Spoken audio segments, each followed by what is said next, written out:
Tolamuka, Bandeko, Balandia, Tosungana, télévision, Baïba Kolanda Bisso, na Molière, Canal, Tozali Bongo na Isengo Makasi, Mokolomo Lelo, Wete, Tatan Zambe, ya Pesi Bisso Pema, Ezali Bongo, Pema na Bomoyi, Tosomba Kanambongo Te, Kasi Pema, Ya Ofele, Tozali Wana, To Kolobela Bino, toujours, Nenge Tobobo Mesano, To Mesana Ngainde Konabino, Serge Mfwamba, na Yeli Bosso Nabino, Lisusu Mokwana Lelo, Pon na Katia émission Ye, Tolamuka ezali émission oyo mosala nango ezali kolamusa population congolaise tozali ona pona kolamusa peuple congolais ayeba na kolamuka akweya na bojo bate akweya na mbilinga te wete makambo mayana ezali komema biso na bokwe ici ekolo na biso tobutaki komona lolenge kani makambo ekwelaki biso mbaleleki tomonaki ete bautaki kotia mwa bombe na église kuna na este bato bakufaki mingi esilaki te makambo ene ekontinaki kasi kimia malgré ezongaki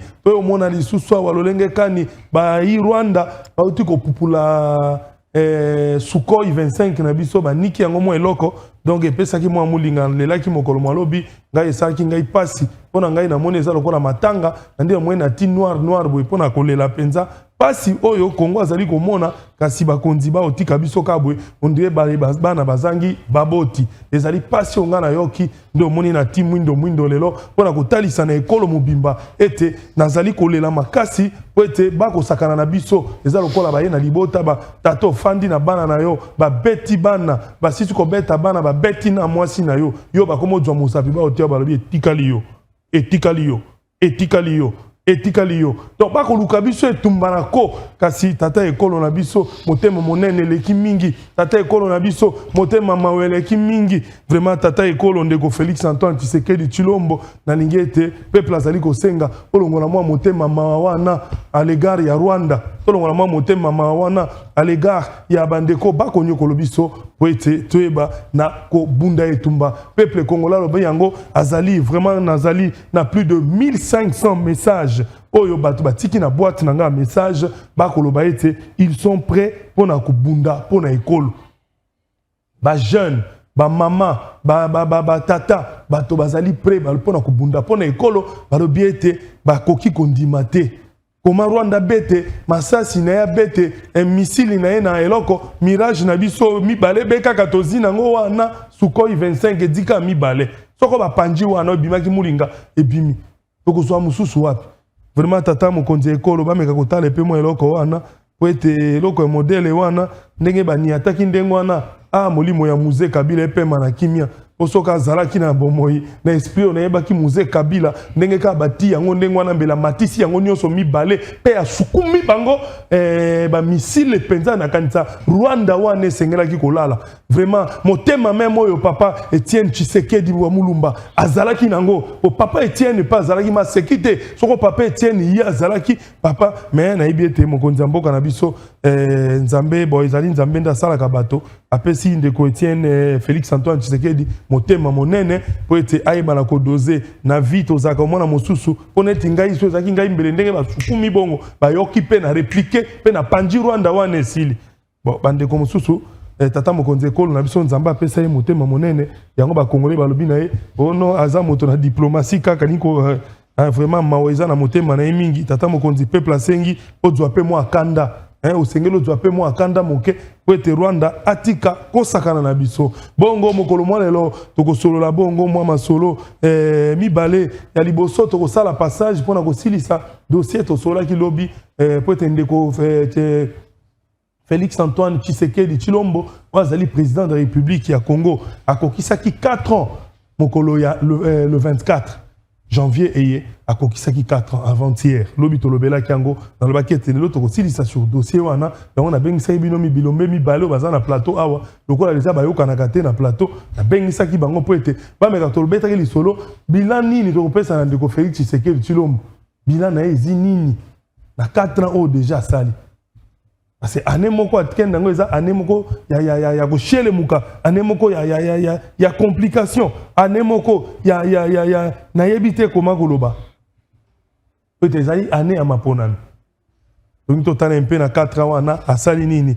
ya mibale toko solo la moi sujet moko ezali très pertinent vraiment ezali sujet moko ezali kolobela seni toko bengango injustice et discrimination dans l'enrôlement pour la diaspora injustice et discrimination dans l'enrôlement pour la diaspora. Sujet où ezali pona nini peut être bandeko ya diaspora ba bengi mingi naza na boîte aux lettres message des messages bandeko ya diaspora bazali kolela na maizali ko salema pona bango vraiment yango tozwaki ba propos mingi utaki na bandeko ya lisanga basolola ki malamu batalisa ki biso réalité parce que équipe ya bandeko ya lisanga na France na Paris oyo etambwisami na ndeko Roleme na Sakameso honorable Roleme na Sakameso donc bazwela ki biso ba information en tant qu'un enquêteur batindi ba information moko fiable pona makambo etali enrôlement na niveau ya Europe pe Afrique bongo tokobanda émission na biso na kobanda ko présenter bino na loboko na ngai mwasi nazali bongo na ndeko winner Kankolongo winner kikalo Kankolongo azali bongo moko ya ba communicateur munene na kati ya Union Sacrée pe azali moko ya bato na kati ya UDPS ndeko ndeko winner Kankolongo mbote na yo. Mbote ndeko Serge Famba. Kamwa sauce na yo rapidement. Ok, Mbote ndeko journaliste Serge Famba, le grand journaliste d'ailleurs.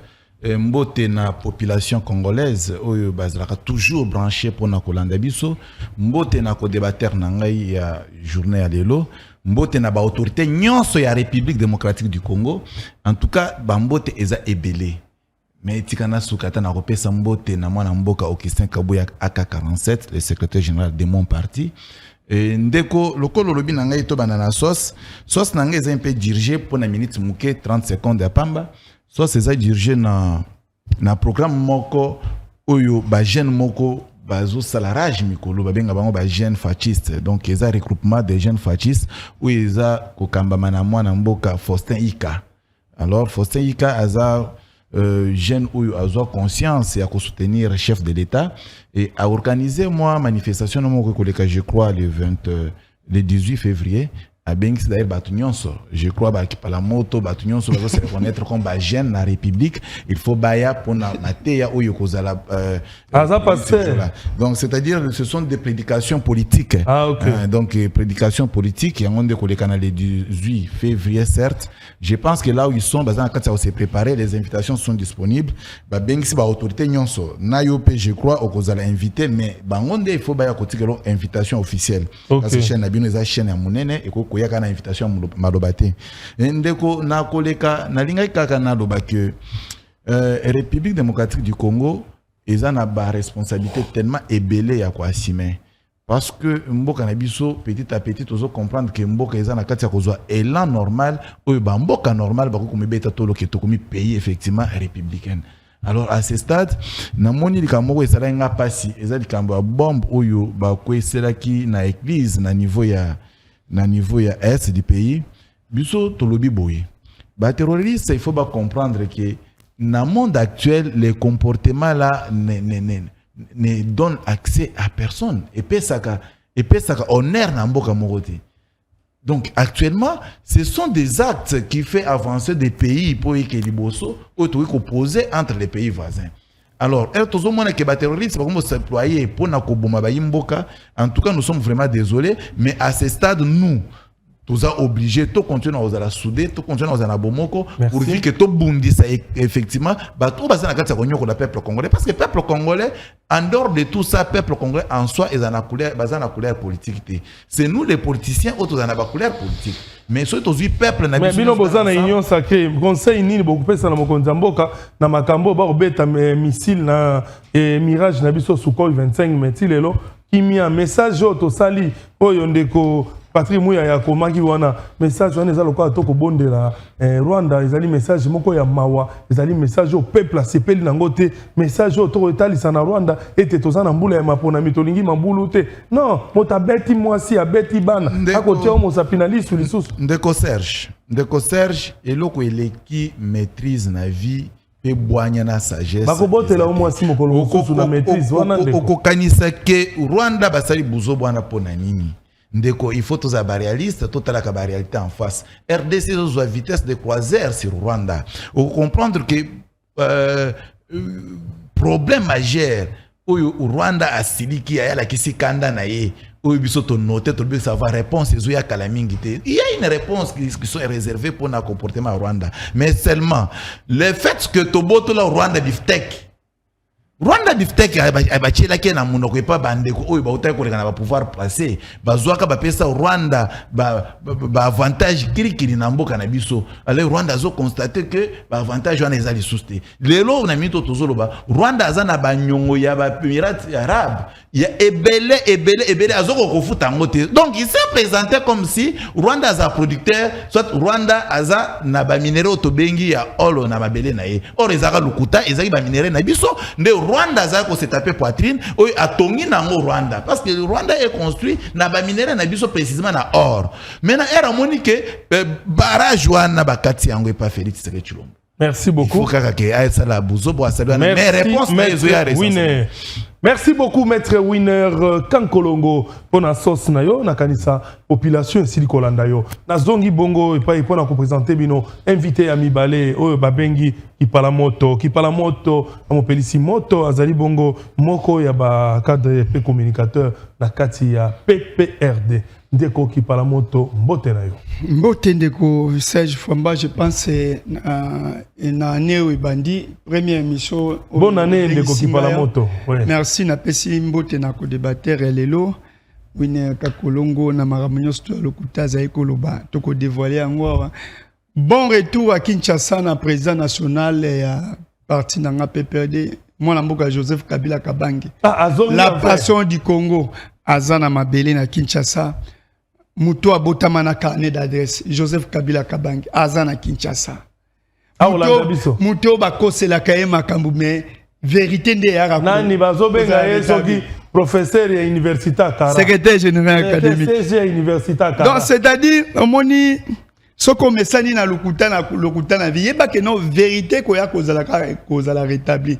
Même ba droit constitutionnel au constitution et bombela Joseph Kabila au bandeko ba winner ba betela ngo tangwa na ba média Joseph Kabila a touché 680 000 $, ainsi de suite, alors que Joseph Kabila a tikale kozwata jusqu'à présent $1. Mais ministre na bango Kazadi banda tika ata $1.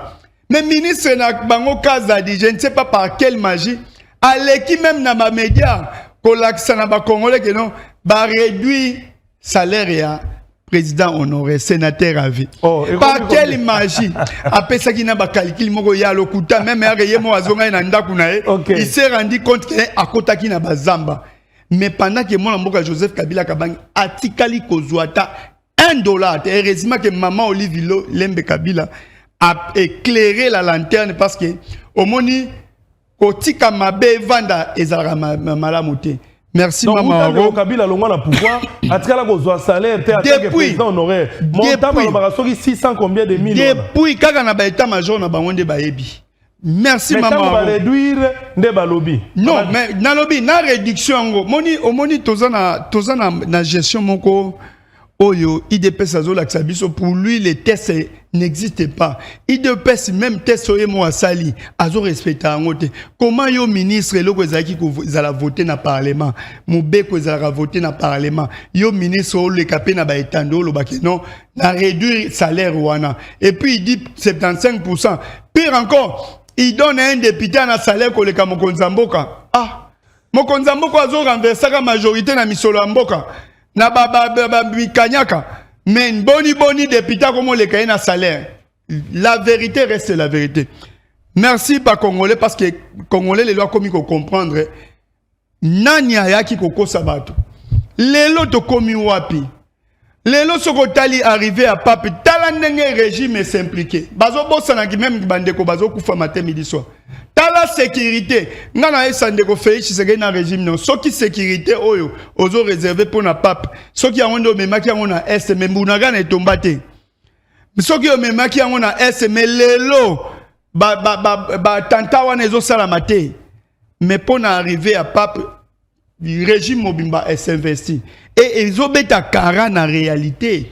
Je t'informe que non route ils ont relié Goma na Butembo ils ont risqué cause à la prise par les rebelles. Pendant que non, il faut qu'on s'investisse parce que ce qui va arriver à kozwa route wana, c'est-à-dire Goma comme la souffrance, mais les régimes ne s'impliquent pas. C'est là où nous indexons, nous disons que nos Félix Tshisekedi azali effectivement complice na nyo sotezo comme na mboka na biso parce que ndekwazo loba mawaya nzambe na gestion ya mboka ezaka rapport de force. Au PC exemple awa ba obie banaka kokweya na mboka na biso awa ezo utaka na Braza. Mais il y a un rapport de force et puis qui m'est kotaki. Suko yuane zali misola moka ne somba yango na tango à Joseph Kabila Kabange. Mais les lots bazo koka même ko gérer en côté. Comment pays kangami na biso zo beta eloko na kati ya mabele na biso et puis ozo lobake non ezali nzambe ya ko confondre bango ezali bitumba mo diplomatique. La diplomatie n'a jamais gagné la guerre monsieur Kakolongo. La diplomatie, dans le monde du côté, dans le côté, diplomatie gagne bitumba. Et ça a un rapport de force. On te donne un exemple seulement à ce qui se passe à l'Ukraine.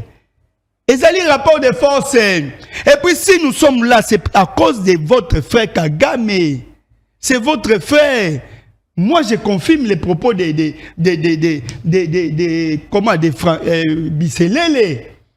À cause de carnet d'adresse, Boni Félix Tshisekedi a comme président pendant qu'il y a un carnet d'adresse. Il est allé chercher win-win entre Rwanda na biso na Kagame. C'est ça les conséquences. Atabozu biselele bochena na boloko ezali nzambe ndatina ki biselele aloba biselele la mona que non azoloba pona ko sala plaisir na patron na ye alors que non il a fait des révélations. Aujourd'hui si Kagame akoma kozwa mapeka à cause ya approchement ya Félix Tshisekedi o akenaki ko luka carnet d'adresse yango Joseph Kabila Kabenge, moi je dis que non, il y a botamment la carnet d'adresse.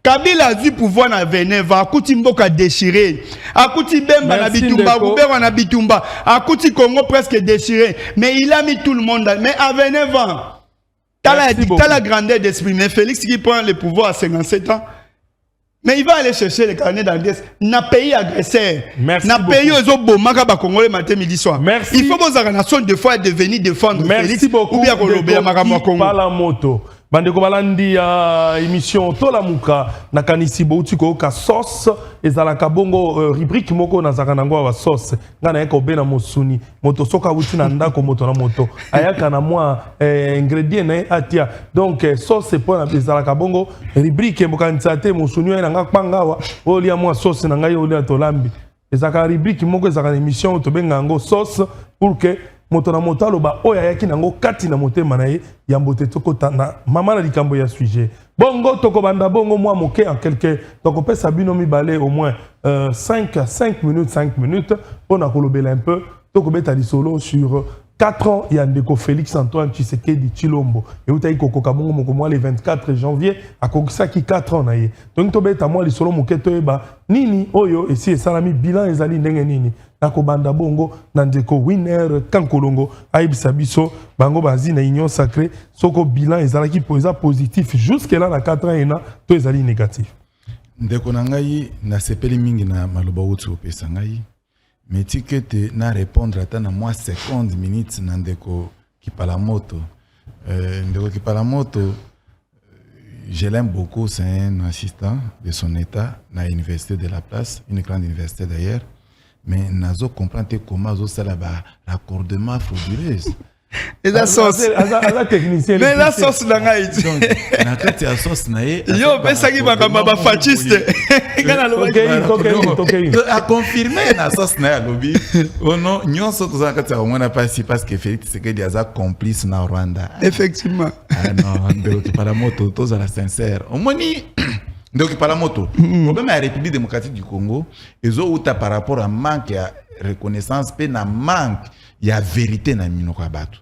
Ce que vous êtes en train de faire, c'est quoi? Bon, Lukabo latissa moi et loko binomoko bo créer na mboka. Et loko binomoko bo sala na mboka bo mo latissa ba mususu pour se sauver. Non. Bon dima que la souffrance que la RDC est en train de connaître aujourd'hui, et ça bino qui par la moto. Bino boza pouvoir est-ce que c'est daki Kabila les pères, Otobengi, Mouzé Laurent Désiré Kabila. Mouzé Laurent Désiré Kabila, n'a regretté bino beaucoup commissaire héros national. Mais Laurent Désiré Kabila, wana ami benga ye mokona bato yakana bango, bami benga ba conglomérat d'aventuriers. Oui bien yakana banane qui par la moto so yebaka histoire té. Il faut malheureusement yo sala technique. Vous avez un vrai technicien, ba histoire italioté. Mais nazo informons que Kabila na koya na RDC ndeko nangai ayakana ba Rwandais o ba momele biso Mobutu. O lelo Mobutu so za na mabele to lele mais na Maroc ti lelo et ça parce que Kabila les pères ayakana ba Rwandais bango va te soutenir pour avoir pouvoir so yebakate azaki accompagner toujours na ba Rwandais na ba Burundi yekuto apesa bango ba Congo na Congo tout ça benga ba baskari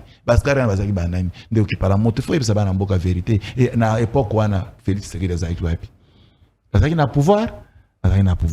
Et par la suite, bino boye besoin pouvoir na Kabila des fils. Certainement, nous vous concédons, les musées consorts, nous acceptons.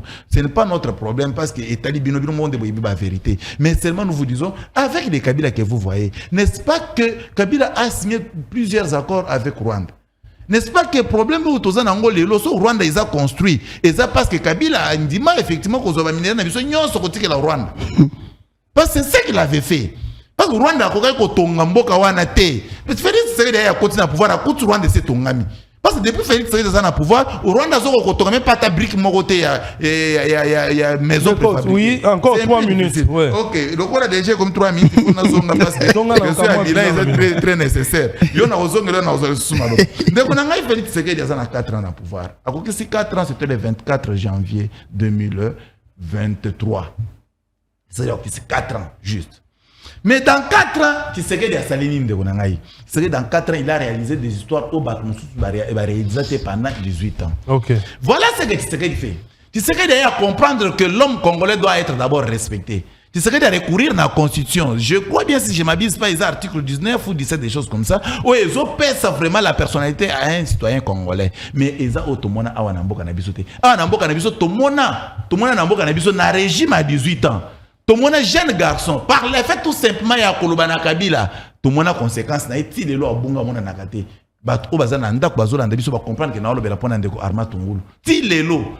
Oui, mais ndeko parlement to yebisi biso que maman Olive awangani 630 000 dollars ou c'est ça combien de 1000 dollars ou ndeko sénateur à vie azwaka chaque jour. Mais maman il faut à la même occasion à répondre pe ba congolais aloba ndeko oyo Arma Tungulu akenda wapi parce que selon les informations à notre possession bakenda na parlé de la nation. Est-ce que Maman Denise ayebi akopé sur suite na ye? Ça c'est tout un problème. Maintenant yokande konangai après avoir coaché liberté d'expression monsieur Félix Tshisekedi Tshilombo atikeli batunyo so kipa moto yoyo ndinga vandi wana akolo bane nyonso ba mabenyo so bana Félix akobima aketrank mazoni na ndako na la ripongi lobi na moto tokutana lisusu Félix Tshisekedi atikeli liberté d'expression na population congolaise. En tout cas, c'est liberté d'expression. Na moni moi ba journaliste msupe bazina boloko bakanga mimingi. C'est là ba tomé na ba infraction parce que liberté d'expression est un libertinage té. So tomé na coup d'infraction là on va te poursuivre na moto à Rosala frapper ou soit toi Rosala léser na comportement yo à infraction au commettre. Là c'est autre chose. Mais pour la liberté d'expression, nous sommes tous d'accord que en tout cas liberté d'expression est à garantie. Mais ndeko na ngai wana ezana kakapona sur le plan humain. Pour comprendre que Félix Tshisekedi a respecté l'homme. Depuis Félix Tshisekedi a eu un pouvoir, ça fait 4 ans. Tout ce que tu Rossi Mukendi Akoufi. Depuis Tshisekedi a eu un pouvoir, ça fait 4 ans. Tout ce que Kapanga la pouvoir. Depuis Tshisekedi a eu un pouvoir, Bandeko Bassé ba marche et belé na balabala. Tout ce que Kata Bakaza Kimogène est limité. De l'on a informé stock ya Bakaza Kimogène et comment au bébé ya momo. Stock ya Bakaza Kimogène quand son mozé sanga que comment au bébé maître, je ne sais pas quoi faire avec ça. Mais ça sert à rien que vous soyez sous biloko parce que vous allez acheter ça pourquoi? Parce que vous soyez lacrymogène pourquoi? Parce que lacrymogène c'est ça la l'autre. Lacrymogène les aïeux Kabila sommet les opposants à l'époque pour papa Kabila Zagina. Mais c'est bien beau. Azana lacrymogène est vert, il y a rouge, il y a jaune. Donc à somba lacrymogène à bomber les biso conséquence de la somme na kokakoya monenité et bela lacrymogène surtout biso na IDPS autozoa. Tout ça to terminer na permanence il y a à l'occasion de rien. Donc ce n'était pas bon. Mais Félix Tshisekedi a levé cette option. Et vous en êtes conscient.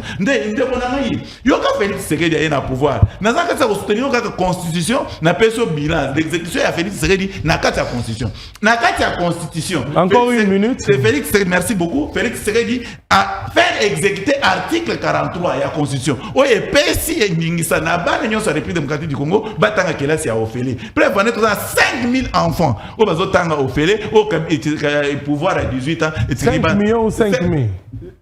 C'est 5 millions d'enfants. Ouais, 5 millions. Oui. 5 millions d'enfants. Oyo Kabila, les filles sont au moins à 18 ans. À Tigabana, wana lelo, bazaï bakuluna. Ndekolo mususu ya mutuya. Bakuluna oyo Kabila, azara kobeta kobom.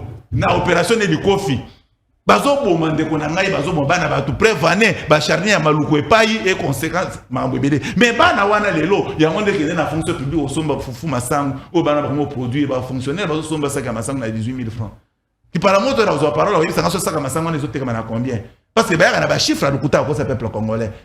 Na minute on a zolo baso ba platitude na baso ke somba masangu. Masangu ko moté comme masiko partout na République démocratique du Congo mais au moins jusque là baso te na niveau ba fonctionnaire. O ba travailler na compte République démocratique du Congo sauf les privés que nous sommes. Mais ceux qui ont commis peu fonctionnaire au sombi ça comme ça on a 18 000 francs sans problème. Mais ndeko na ngai Félix Tshisekedi Chilombo a sali ba route na République démocratique du Congo pendant 4 ans plus de 639 km de route à construire na République. 30 secondes ndeko. À construire na République démocratique du Congo. Ndeko ki par la moto ana conscient parce que Félix Tshisekedi a sali nzela moko ndeko na ngai ya kala mambuji ye kutu to salaka na émission critique kan nzela wana bien ko sana ngwelote ezata bati ndeko route ya kala mambuji ndeko na ngai ezo permettre ka ça inangola et tout an ba production ya ba bien échange économique et zala très facile. Merci. C'est Kabila n'a jamais fait dans 18 ans. Donc merci beaucoup. Félix Tshisekedi émission mobimbo faut ezala yanga. Merci ndeko tokozonge panayo. Tokati na ngambu ya ndiko na biso Nestor Kipalamoto, Nestor Kipalamoto boni na makambo wine ndeko wine kan kolongwa uti koloba. Bilan ya ndeko Félix Tshisekedi donc na 4 ans. Ndeko wine azami sou makasi. O balobaka misu makasi ndokite. Ndeko wine Maman Olive alobi bocha makelele awa $680,000 $680,000 okoya na tana preuve mon côté que Kabila zoata $1. Ça c'est de 1. Vous n'aimez pas la vérité, c'est ça votre défaut. Parce que bino bolinga le mal avec vous c'est quoi? Bozo qui pouvoir na Kadiosha, bozo gérer na Kadiosha. Mais bozo bosankeno boza déjà na pouvoir. C'est-à-dire gérer avec sincérité, gérer avec programme. C'est-à-dire éviter que non, Tolobaki Boé, donc le peuple a retourné à biso lobité. Tant que le peuple ko sala boye, ba ke lobby a retourné yo. C'est ça maintenant. Démentez. Dites aux Congolais que non, voilà que non, maman Olive, après Viango, Kabila, les gars qui a joué à moi boye, ané boye. Vous ne direz pas ça. Ok, n'a pas diversion, Kamatungulu, Kapangala, papa. Ngana senga na ba famille on a pas porté régime a fait Tshisekedi plainte entre autres il y a famille abatunyo surtout bobimisa ka bango. Aujourd'hui vous êtes au pouvoir. Vous avez fait sortir des gens en disant que non Kabila veut faire un 3e mandat. En conséquence Bino bobimi on s'est calmé c'est ce qu'on s'agit. OK merci OK. Éduqué OK inde comment ezate vous pesa. OK. Bobimisa batu bolobi Kabila on sala 3e mandat. Est-ce que vous pouvez revenir pour dire que non, bisoto salara boy, ma famille n'a bino ekufaka, voilà nous on fait autre chose. Beaucoup de sabango que non se compasser ce qu'on avait dit ezali lokuta boye bisi bango. Est-ce que vous récompensez même ces familles? Et vous êtes aisé à dire devant toute une nation que non, babomisa kapangal et pourtant c'est vous. Ba hôtel ezabino idepes les lobos na pouvoir bo tourner les deux dans ma famille wana mais boyoka ka plaisir ya kotanga ka bakombo pendant que aussi longtemps que bo citer bakombo na bango bozo blesser bango étudiant maintenant ko exposer TP na ye na campus kuna bobo makaye bino ne bobo makaye garde code chauffeur à qui sur lequel garde présidentiel na bobo makaye chauffeur à qui sur lequel c'est Félix qui l'avait tué. Est-ce que vous avez que non, un garde, un chauffeur qui se lequel a été abattu? Voilà. Ouais, OK. Donc c'est-à-dire tous ces ambassadeurs italiens, Félix Mutabouma qui est. Bilan fende. Donc non recadrer nan. Donc il y a ce qu'on musée à Bengana la dictature. musée abengana ka dictature ti lelo soki ke non boza na pouvoir c'est à cause que non Joseph Kabila nda memi démocratie na kokota na aujourd'hui Jimmy Kitenge est en prison pourquoi parce que le bobeni de démocratie et bobeni liberté d'expression est-ce qu'il y a un politicien qui a insulté plus que Félix Tshisekedi a fini même à Mobutu Félix Tshisekedi président de la République et ça na opposant a fini ko le gaeta Nana Kanga, est-ce qu'il avait déjà appelé Kabila président à l'époque? Il n'a jamais fait ça. Même sa Kabila a Kanga été. Baganya bitumba na diplomatie. Ndeko nanga, bilan a fait Tshisekedi Congolais surtout à Yebi ndeko Serge. Est-ce qu'il faut se demander encore? Du point de vue politique, si na ba domaine surtout, il a lamentablement échoué. Na politique qui doké na élection en 2018. Majorité va penser qu'il y a une famille politique à Joseph Kabila FCC. Félix Azouaki présidence. Mais de quelle manière il a renversé cette majorité? C'est là où il a commencé avec une crise politique. Azou, il renverse la majorité moyennant les millions de banques. Aujourd'hui, il a fait un discours de 6 minutes et en conclusion qui Salomé Banda, ainsi de suite, est-ce que Ngana Kokankol, qui Salomé Bando Félix Tshisekedi Aluba depuis rupture et la coalition? Congolais au monde, parce que Boloba qui s'il faut violer la constitution, nous allons les violer pour l'intérêt à peuple. Ok, bon violer on peut la détournement na bino. Bolinga qui pose la contrôler té. Bolinga qui te institution institution est dans la valeur té. Bolinga qui parlement est dépendre na bino, Sénat dépendre na bino, gouvernement dépendre na bino à cause de la détournement parce que Bolinga qui nyon surtout et ça la makaka na et pas Félix Tshisekedi. Est-ce que ce moment régime a détourné Mboka lokola Félix Tshisekedi? Et puis il n'y a que des collaborateurs à Félix Tshisekedi na cabinet na ye. Makamou ya kase kuna eloko nini malonga Félix Tshisekedi no kigena pompe à forage. Mais gratuité enseignement est constitutionnel to banaka ngo progressivement. Est-ce que lelo bana ba otanga gratuit? École nini on Félix Tshisekedi a tongi. Il était question de continuer à construire les écoles. Progressivement, il y a un régime affectueux. D'abord, du point de vue sportif. Félix Tshisekedi détruit tout ce que Kabila a laissé sur son passage. Et avec des gars. Tokuta na sport quand même, il a élégance sport. Tozo ta déchan. Tozo bima ba troisième en Afrique. Tokeno senti sport convivialité. Ba tout cycliste. Mais Félix Tshisekedi vient, il détruit tout. Les Kinois, ba Congolais ba bossali na sport. Ministre de la Sali ba réforme ba état généraux. Mais na ba état généraux on a soko yoki budget au kanyina mato. Mais ba animateur bazo animer ba animer ba milliers sportifs on a isolé. Aujourd'hui na reçu ministre Sali ba état généraux. Ba bimisiga ba enveloppe. Mais ba animateur ba fonctionnaire mal payé, mal rémunéré tilelo. Aujourd'hui, nous avons sali ba réforme et ba état généraux. Ba état généraux na bango ba chiffre kaka. Mais les gens qui animent baza isolés. Mais aujourd'hui na élégance sinon solo bageno. Félix Tshisekedi dans la mathématique. C'est de la même façon lobby que non. S'il faudrait parler de la négativité puis de l'échec qu'a vu le régime à Félix Tshisekedi pendant les 4 ans, c'est toute une émission. Et un mois, parce que l'échec total. Ah, il parle des infrastructures. Tout ce que vous utilisez aujourd'hui sur Joseph Kabila. Bah voyage bono sala Congo et Wezi, Transco, Banzela. Toi tu parles de 630 km WAP. Sorti on te demande au Lobaelenge ça, moins de 6 km. Bon ça la prend pont ya bongolo ah bo betela ngo mato Félix Sake côté les béton. Mutombo béton bino. Mais Kabila a fait des ponts loingués, Kabila a fait des routes à Watiba Congo. Aujourd'hui, incapable même à conseiller sa tour cycliste. Les lots à la ville à Kinshasa. Maï, ville à Kinshasa, partout des autres. Et 2023, on va les chasser, c'est tout. Mais à travers les élections. Merci Ndeko Kipalamoto.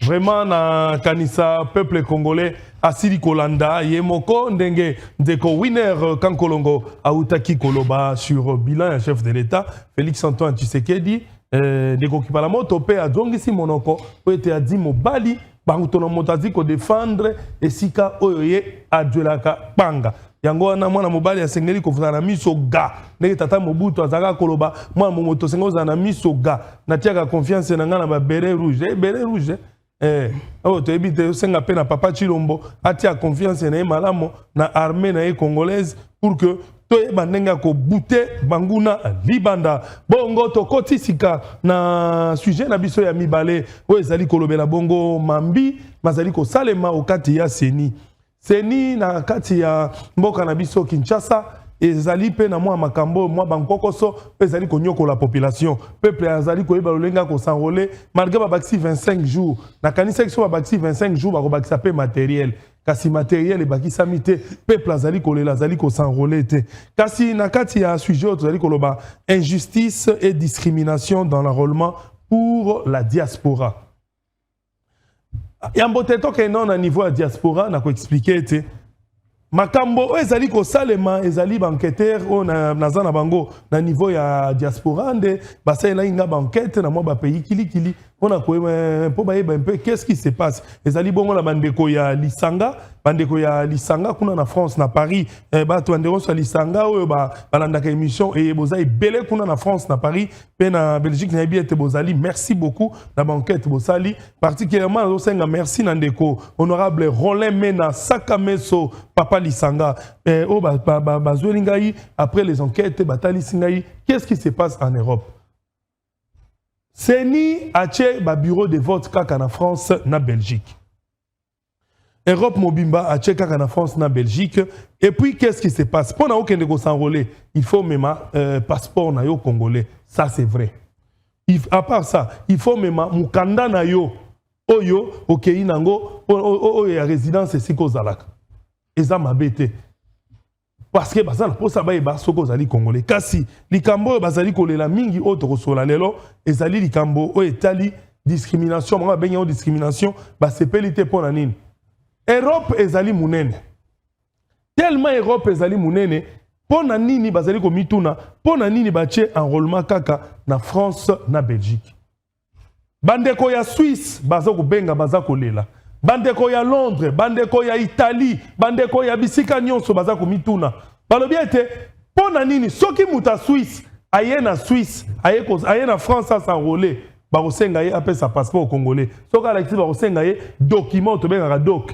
Na document na soki ba moni aza muta France te ba ko enrôler ete.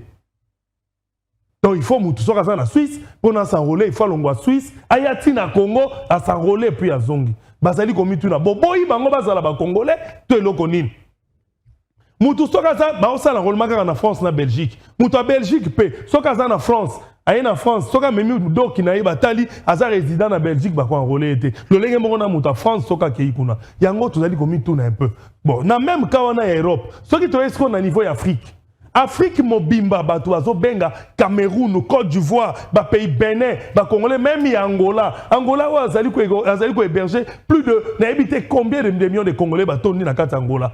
Angola pesa na bureau de vote, ils ont un bureau ya enrôlement il semblerait. Ba tout nyonso ya Afrique mobimba, ba Congolais nyonso ya diaspora, o baza na Afrique pour nous s'enrôler, il faut que en Afrique du Sud. Ba che bureau en Afrique du Sud. Oh, Afrique du Sud les a tout pays moko anglophone. Batiango kuna donc baza ko enrôler ka bandeko ya Afrique du Sud tolingi toyeba eloko wana est-ce que ezali malamu to ezali ba méthode ezako salama pona ko boya baba na mboka ba s'enrôler ebele ba voter ebele parce que na ebité maloba na pesi mboka na yo ndeko ki paramoto na oyo nyonso na uti koloba to meka mpe ko solo la po ete population za na posa ayeba pona nini bango ba diaspora basali bango nko ya modèle wana mais nabi ndeko Fwamba. Ça, c'est encore un échec. Il y a Félix Tshisekedi dans le régime naïe. Félix Tshisekedi n'a eu de peste, bah il va quitter que non. Bah kouti déjà il y a 3 cycles qui organisés. Au lieu de sa télé n'a pas imperfection et Mickey pour faire avancer pour le processus. Non, ils ont remis tout et puis bah détruire. Même matériel, ils éthique pour exploitation et puis bah ça non bah que marché bah matériel à mangondo. On a vendu en moins cher dans le régime bah réserve bah recette budget matin mais bah que somme bah machine il y a moins de qualité il y a ma baie ça c'est l'échec encore ya bango donc comment on a différent moi congolais a sali déjà différence. Il y a Kabila na Félix. Bah comprendre que notre distance c'est Amoulaï. Félix ne convient même pas, ne convient même pas à gérer Mboka. Pourquoi? Parce que t'as la degré à tché poto dans le processus électoral. Ça, c'est grave. C'est là où nous disons que non, on ne va pas aller s'enrôler tant que nos représentants ne se retrouvent pas là-bas. Baye balobi que non. Balobi que non. Oh non. Ndezawana. Oh, tu commis déjà parce qu'au début, Manar avait fait moins de 500 000 enrôlés. Mais après 2 semaines, et comme on va commis à 38%, 37, et ça, il aura la quelques points. Ok, puis sur investigation, ils ont à peu près 19,04%. Nous sommes dans un chiffre à l'okuta parce que les gens ne s'enrôlent pas. D'abord, les conditions, ils allaient m'abeiller. Ma machine est plus de 35 à 40%, ils ont un coup de conseil. Na quoi ngoti le plus de 3 territoires ba s'enrôler na nouté. Pas plus longtemps ah wanani na monga fula. Bureau centre mongo e kangaki ti le machine les autres ont raté. Comment Félix Tshisekedi ba mibe quand même oye mongo asali azoli na ko respecter ngote. Biso to baki to participer na processus d'enrôlement ote parce que ba représentant na biso baza tende ko famba. Pourquoi? Parce que ton image qui fait Tshisekedi aussi nos majorité zoa. Tokei na ba réforme il y a loi électorale. Nous on a participé. Na loi électorale elobi nini parce que ndeko na koko ça va congolais trop. Ba congolais faut ba dans son article 12. Na zo tangama rapide 90 jours plus avant l'expiration de mandat des membres de la CENI. Le président de l'Assemblée nationale invite par écrit les composantes concernées de procéder à la désignation de nouveaux membres, conformément aux dispositions de l'article 10. L'article 10 il dit quoi? La composition de la CENI tient compte de la représentation équitable de femmes et de jeunes. Okay. Aucune province ne peut compter plus d'un membre au sein de la CENI. Mais Kenya la CENI à Kadima. Kadima est mon Kassaïen, Kassai oriental. Aujourd'hui, Patricia Seya, Kassai oriental. Joséphine Ngaloula, Kassai oriental. Est-ce que Félix Tshisekedi, n'a mon bec comme on promulguer aux autres respectants côté. Et puis, à Wabalobi, ba composante de l'Assemblée nationale Robenga pour que ba désigner ba membre na bango. Manara, Matembo, ba onyo surtout na ba ndeko la muka wana. Wapi banani ba désigner ki bango ba désigner ki bango te mananga naza na parce que ba sala ni baloba ki eloko mbisi ozu matembo baloba ki eloko mbisi ozu oya ndeko la muka wana tu balobi bango eloko mbisi ba bosani mobeko lobi que non ce sont les composantes qui envoient et puis na plénière mais comment Félix Tshisekedi na mobeko yo moko promulguer ozo violer yango Ozali oyo loi électorale oyo za ko gérer mboka yango. Il viole ça. Alors balingi que non, ils vont te dire oh non, mais 2006 Kalamba bona. Non, la loi a été révisée et modifiée. Natangwa Kalamba, c'était des groupes parlementaires. Tango Sphinx ça ici bango ba siéger té. Bango ils se sont dit nous sommes les élus du peuple et qu'est-ce qu'on peut faire? Ba désigner qui Kalamba, groupe parlementaire, ça c'est l'ancienne loi. C'est pour cela. Mais sikoyo, biso comme bakola que ça bango bakola que ça jamais que non et sikani bandeko na biso bakenda. Na sujet wana tant que déjà na première lobby déjà c'était une veille d'échec, non mon frère. Tant que déjà la première ère opérationnelle ça n'a pas marché, ça n'a pas réussi. Oh, nous surtout Félix, ça les alliés, comme ça la populisme. Donc, nous sommes en Allemagne, il y a rien qui s'enrôle, faut y aller au Congo. C'est dit sensationnel parce que la première ère opérationnelle, déjà, en termes d'évaluation, c'est un échec. Est-ce qu'il faut continuer? Nous disons que non, il y a déjà fissure, Les gens qui sont là-bas, qui représentent l'opposition, la société, ils ne sont pas reconnus. Et puis d'abord, ça justifie que non, déjà dans la première ère opérationnelle, au moment où ils ont déjà échec, on va continuer dans le monde de Makasi. Tout le monde a ça, oh non, à s'envoler. Et pire encore, les gens, nous avons 50 personnes. Un de Gofamba, nous avons 50 personnes. À Yeboye, Yemo a côté à s'enrôler. Nous avons 50 personnes, 100 personnes. Après, si on va polo, après, si on va 10 000, 5 000, on va côté na bureau. Et puis, il y a s'enrôler. Abimi, ensemble. Les gens là ne s'enrôlent même pas. Alors, la question, C'est-à-dire, dès que déjà la première ère opérationnelle est un échec, oui. Commencez d'abord à résoudre les problèmes. Parce que normalement, dans la gestion Félix Tshisekedi, ce sont les mêmes machines où ils ont la première ère opérationnelle. Il y a une fois qu'il n'y a pas l'opération, n'a pas place Moussoussou. Mais aussi longtemps que non, il y a plus ou moins 35 à 40% de machines, ils ont un coup. On continue de ils ont des défaillances. C'est là où je dis, et nous confirmons que non. Félix Tshisekedi, vu qu'il n'a pas de bilan, il ne veut pas qu'on y aille aux élections. Tant que nous avons même à guerre, car bombe quoi il va attaquer un vieux nabiso. Félix Tshisekedi a dû voir la une minute qui parle à moi. Pas vu bombe quoi il na bande kono ba kufi. Akei na voyage. Nyon solo bien au dévier sujet au kolobeli sujet. Na yebisio boye que non. Dès que déjà na première ère opérationnelle. Donc petit sujet mususu. Mais même biso konti okimi mais olobeli makambo na tunyo lokola mutuna te. O écoulé tant na onyo.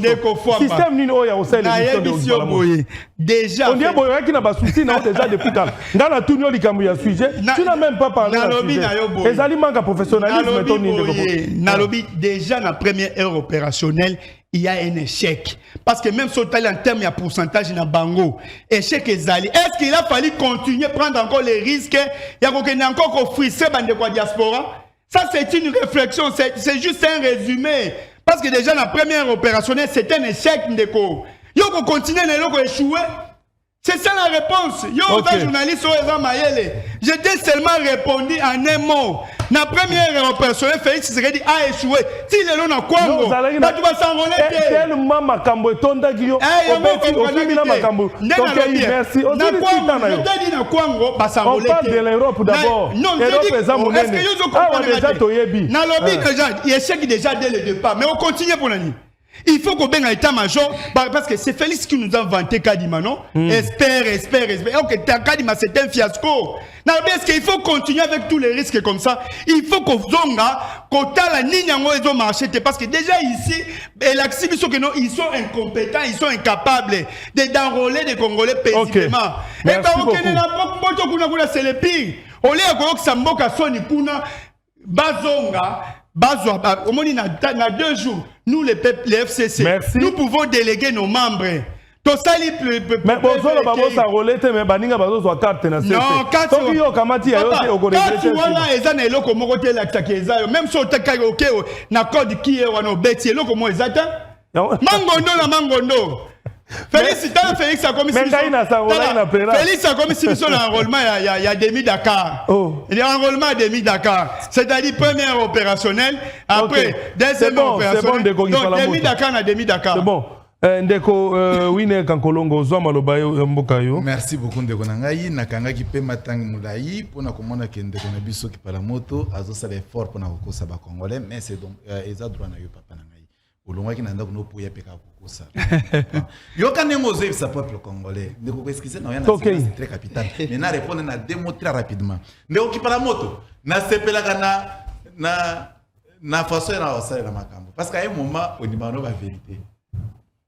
On dit que non, effectivement, ceux qui vont en 2018, c'est parce que Bisso IDPS, tu m'as pas compris. Non, mais tout le chauffeur qui sont locaux, si c'est c'est juste, s'il vous plaît, si quand il peut continuez. On dit que parce que Bisso IDPS, il faut que vous en ayez sagesse pour comprendre. C'est ça que la population va comprendre. Et ensuite, le régime a fait c'est un régime à doctrinaire. Oui. Ah, Yokasoni. Donc, il y a une histoire à 32 millions. Mais il y a 600 millions. Est-ce qu'il y a une histoire à 873 millions à Bukangalong? Oui, c'est comme oui, c'est. Le moins de 140. Rapidement. Ok, merci beaucoup. Non, s'il vous plaît. Si il y a 600, nous m'accalisinaï. Ndegora lobi que non. Félix Tshisekedi, Mamouyon, ça c'est des échecs. Comprendre qu'il y a des échecs parce que c'est un terme français. Il fallait qu'il y ait des quand même. Mais dans mon thème, ce que Félix a réalisé, nous autres réalisé en moté pendant 18 ans. Ça, il sait. Maintenant, de Konangaï. Yebisanga nous, bandeko yo, d'abord, nous avons que yebisa peuple congolais vérité. Ngaï n'a pas sa défense et assénité. Mais il faut tout le papier vérité, tout à l'heure, madame Dengezotambola. Ok. À ce stade, nous avons besoin qui parle la moto. Azoba qui a déjà 3 cycles électoraux dans Mboka. Mais nulle part, il faut penser à la diaspora. Ok. Nulle part. Pendant 3 cycles. Pendant 3 cycles, Bandeko, Batikalo penser nulle part. Batikalo penser nulle part. Que parlement tu vois c'est ça.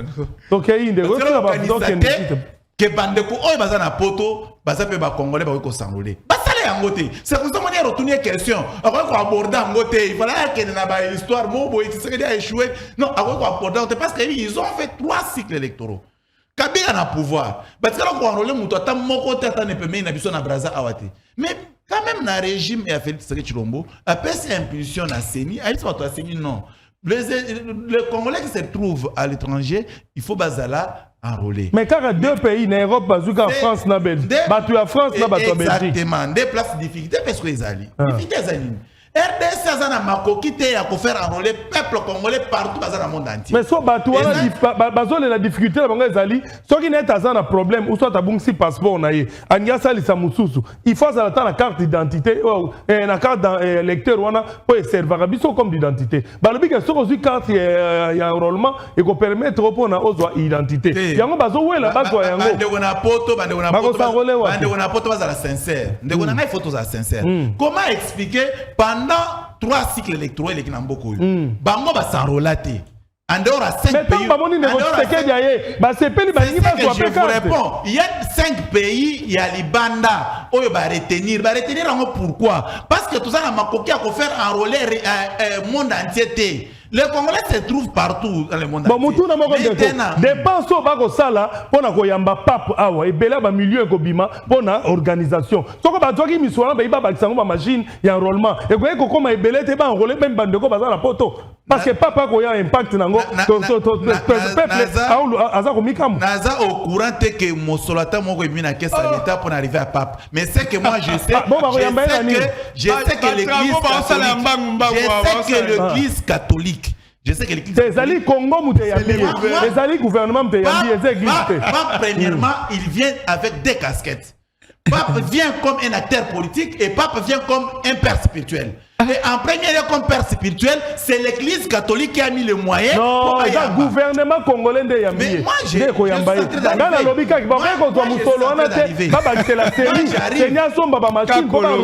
j'arrive, je vous dis ceci, que Pape, l'organisation a pas merci gouvernement est organisé merci pour la pape non to ça musolo pour la yambaye musolo pour na maibimi ebele tokei ndeko tokei avancer ndeko tokei arrivé à pape et kozala assister oyo kokotsa na mambo ya élection.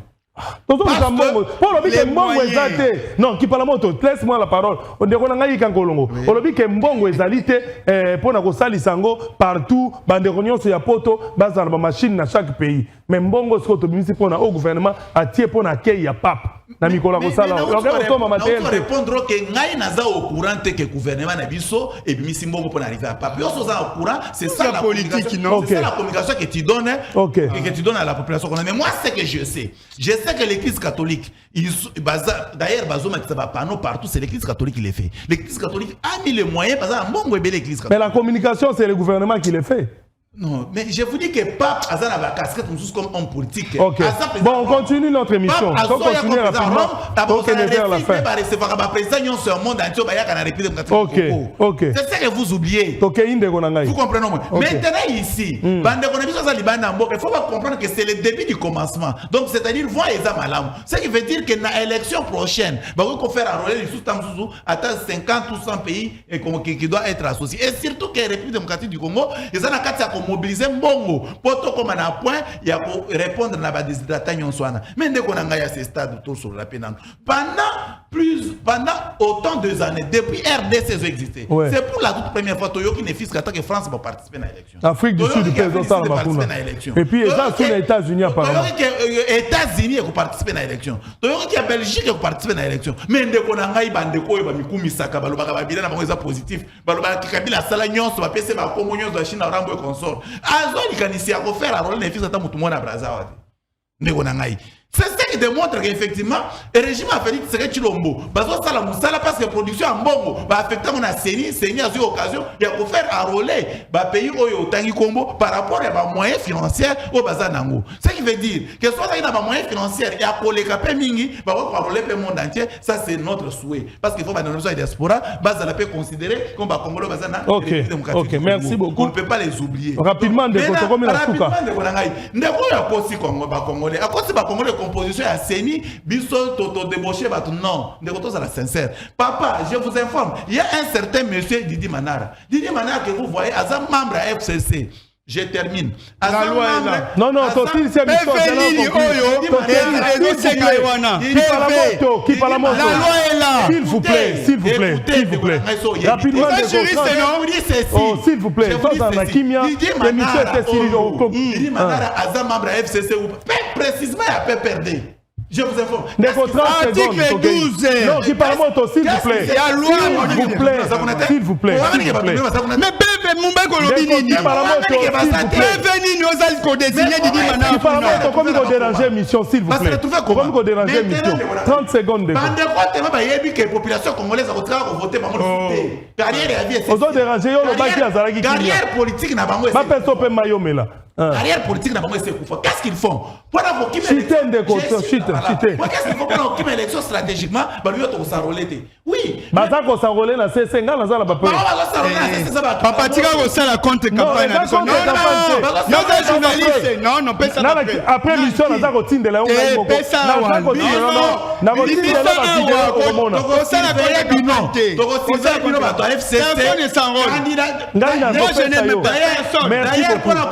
candidat, il faut avoir carte d'électeur. Donc, papa, on ne va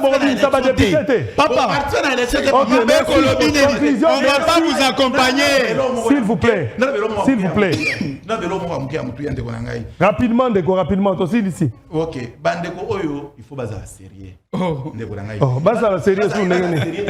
Jimmy, Jimmy. Yo, Azana Boloko. Prisonnier politique Nabinot. Voilà. Bango, quel autre est le secrétaire général Nabino? Quel autre est Bocha? Voilà. Bocha, basé un peu perdu. Ah, voilà. Comment les gens sacrés? Ah, ça, il n'a parti, n'a pas Abino, n'a pas sacré. Ah, voilà. Tu n'es pas informé, informe-toi. Biso, papa. Informe-toi, monsieur. Merci de Kowine. Bandeko Balandia, To Lamuka.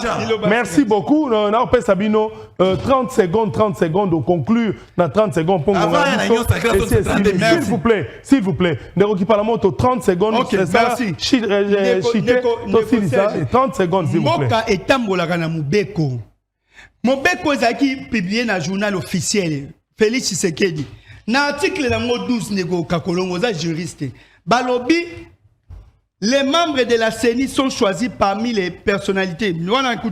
90 jours au plus avant l'expiration du mandat de membres de la CENI, le président de l'Assemblée nationale invite par écrit les composantes concernées de procéder à la désignation de nouveaux membres, conformément aux dispositions.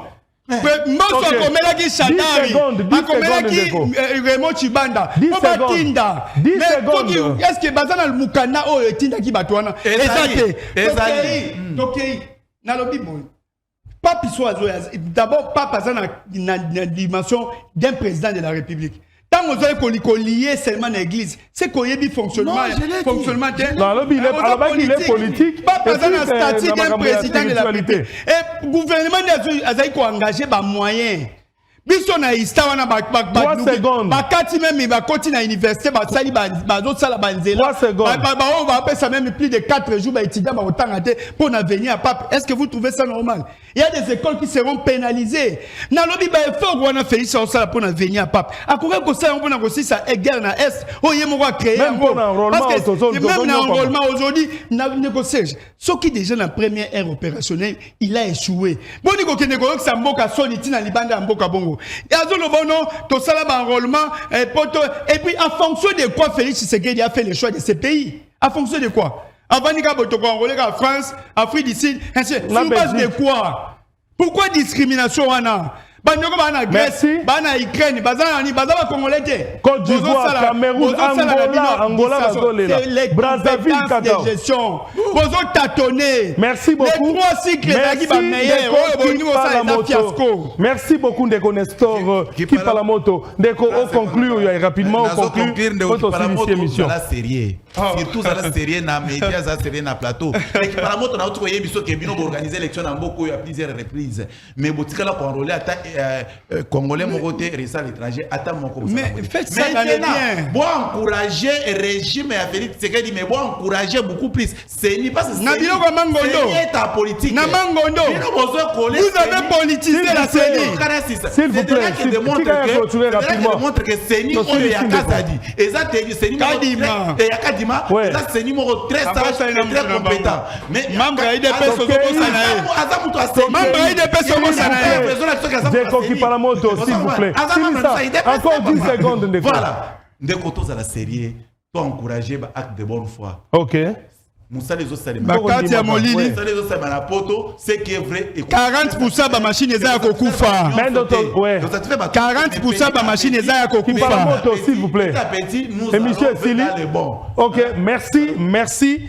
Vraiment bandeko balandi ya to lamuka na sengi bino merci migi ndenge bo sili kolanda émission eye ezali sengo kati ya mitema na biso na ebiete bokomi mingi na zotala ba SMS na ko sala na vraiment fona créer rubrique moko na kati ya émission eye pona tanga ba message na bino eyokanaka parce que peuple azali kolela makasi vraiment peuple asengi bino merci na ndenge bo sali émission kitoko baye esengi bino merci mingi kasi bandeko balandi na sujet etali bandeko na biso ya diaspora nazali kosenga na tata mokonzi ya ekolo po ete yenda zali na pouvoir yenda zali tata ya liboso bana na yo o bazali na diaspora bazali kolela balobi ete bazali ba congolais loi na biso ezali koloba ete la nationalité congolaise ezala kaka moko okoyi ko changer te ekoyi ko komelo comme société exemple ya ndeko Roland Mena Sakameso bazali na France Paris azali na France kuna na kati ya Paris